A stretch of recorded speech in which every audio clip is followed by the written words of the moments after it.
Welcome to Shom Achshav Anadav, Shir sponsor Lo Nishpa Sar Me'akashom Le'abas Yitzchok. We're holding over the Zara Daf Yudches. The Gemara in the end of Amud Aleph, beginning of Amud Beis, brings the concept of Elaka de Meir Aneni. Meir told the guard who was guarding the place where his sister-in-law was, that if he needs to be saved, he should say Elaka de Meir Aneni. The God of Meir should answer me. And the shaila is, what does it mean, Elaka de Meir Aneni? Why are we davening to the God of Meir, to the Elokim of Meir, more than anybody else? So Kiveik over here in the Gilyon Hashas sends us to Ramah Mipano, and the end of Chelik Aleph of Maimer Chikudin in Perek Chavov.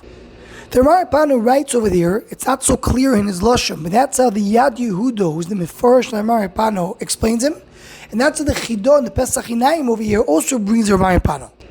And the idea is that one can daven with the kavanah of what a tzaddik has. The Ramah Mipano is building himself as a site based on the fact that Shlomo HaMelech daven, that a goy who davens through Beis HaMikdash, his tefillos will be miskabel. So Ramah Mipano explains that what Shlomo HaMelech was davening for is that any goy who davens through Beis HaMikdash, you will have the kavanah that Shlomo HaMelech had when he built Beis HaMikdash. He says that's why it's called Migdash Shlomo, Migdash HaMelech Shlomo. It's the Beis HaMikdash Shlomo HaMelech put in it that potential of connecting to HaKadosh Baruch Hu, and anybody who davens with that kavanah will have the kavanah of Shlomo HaMelech. And he says that's what it means, Ashrei Yoshvei Beisecho. We don't say Ashrei Yoshvei Beveisecho. It's great, the one who's sitting in your house. We're saying Ashrei Yoshvei Beisecho, which means they're Yoshvei, the tzaddikim, they're sitting, they are the house of HaKadosh Baruch Hu. Ashrei is the one who is relying on the Yoshvim to make the house into a house. For him, how is this house a good house? How is this house a place for connected to HaKadosh Baruch Hu? Because he's relying on the ones who sit there and give him that kavanah. So you mean that's the pshat that Elaka de Meir Aneni.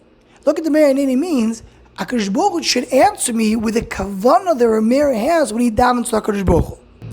So as the chidah, anybody who says Elaka de Meir Aneni, he should have kavanah b'daitoi, sheye'oneh b'oisa kavanah shekiveni Rameir.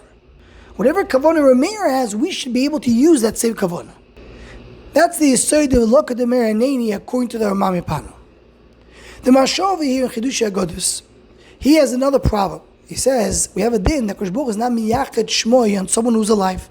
How can he say Elaka de Meir Aneni if HaKadosh Baruch Hu does not put his name on Rameir while he's still alive? So this is the Maharshal tremendous Chiddush. He says Elaka de Meir is not referring to Rabbi Meir. It is referring to HaKadosh Baruch Hu who's Meir La'aretz. And he adds there another pshat. We're talking about the HaKadosh Baruch Hu who's Meir Lanu b'mamleches Yavon. We know the Yavon is called Choshech, and the whole idea of Chanukah is the Neiros of Chanukah that brought light. So the Elaka de Meir, the God who is Meir to us, who brings us the light of Chanukah and overcomes Malchus Yavon, she will answer us to overcome the other tsaras that we have today.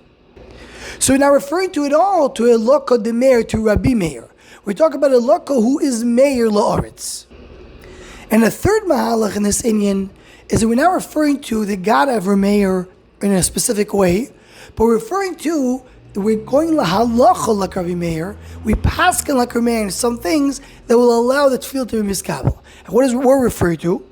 So here there's a few explanations. One explanation is brought down in the Divrei Torah of the Minchas Elazar that he brings that Rabbi Meir is the one who's choishesh lemiyuto. So even though we have a din of roiv goysesim lemiyuto, most people that are on their deathbed they're going to die. Rabbi Meir says choishesh lemiyuto, choishesh lemiyuto, and maybe he won't die. So referring to even when a person, based on the roiv, is not supposed to live, he doesn't have schusim to live, we're relying on Rameir who's choishesh lemiyuto. Another explanation is brought down in the Pardes Yosef.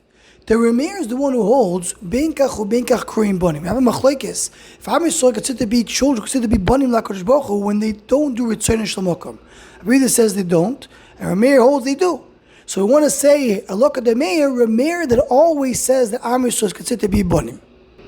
And a third way to explain this is the Maharsham in his Tshuva Sefer Chelek Beis Siman Kuf Nun Tes that he brings. It says Shloisha Sfarim Niftachim. We have 3 Sfarim in Rosh Hashanah: Tzadikim, Beinonim, and Rishoim.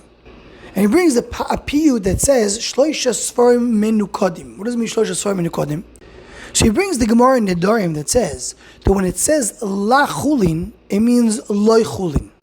La with a pasach means no, because you divide the word into two. So Yemele, he says in all the Sfarim it says the word lechaim, right? Means to live. But if it says lachaim, it means loy chaim. When it says with a shva lechaim, it means yes, live. So Sifrit Shel Tzadikim it says lechaim with a shva. Rishonim it says lechaim with a pasach and it means loy chaim. And Beinim it says with no nikud, and you wait till Yom Kippur to decide which nikudah to put on it. But Meir over there in Nedarim argues, and he holds that la chulin doesn't mean loy chulin. So according to Meir, it doesn't matter if you say l'chaim with a shva or with a pasach, it always means for life. It doesn't mean not life.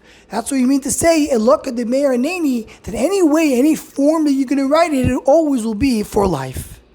So this ma'alach, there's three different ways to say this ma'alach, that we're relying on the shita of Meir to have the biggest bracha possible.